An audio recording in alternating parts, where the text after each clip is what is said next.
राज्य के ग्रामीण विकास मंत्री जयकुमार गोरे ने बताया कि पश्चिमी महाराष्ट्र के कई इलाकों में हो रही भारी बारिश से सामान्य जनजीवन बुरी तरह प्रभावित हुआ है। हालांकि राहत की बात यह है कि अब तक कोई भी जनहानि की खबर नहीं है।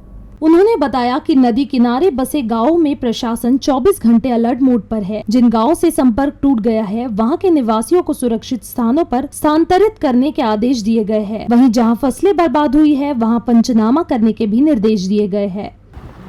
प्रचंड पाऊस पडण्यानं जनजीवन थोडंसं विस्कळीत झालेलं आहे। नद्या भरून वाहत आहेत। काही ठिकाणी अडचणी होत्या, त्या अडचणीच्या ठिकाणी प्रशासन युद्धपातळीवर काम करते।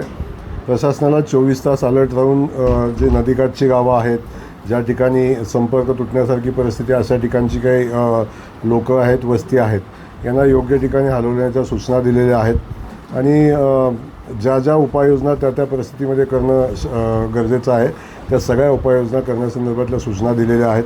स्थानीय निकाय चुनाव पर भी बात करते हुए मंत्री गोरे ने कहा कि हम सुप्रीम कोर्ट के निर्देशों के अनुसार ही चुनाव संबंधित तैयारियां कर रहे हैं और स्थानीय निकाय चुनाव सितंबर-अक्टूबर में संभावित है। आम्हाला निवडणुकांची चिंता नाही। आम्ही निवडणुकीच्या अनुषंगाने आमचे सगळे कार्यकर्ते आणि आमचे सगळे नेते या निवडणुकीच्या अनुषंगाने तयार आहेत आणि आम्ही निवडणुकीची तयारी करण्यासाठी वेगळ्या बैठका घ्यायची किंवा आढावा बैठक घ्यायची मला वाटते आवश्यकता नाही, पण एक रुटीनचा भाग आहे।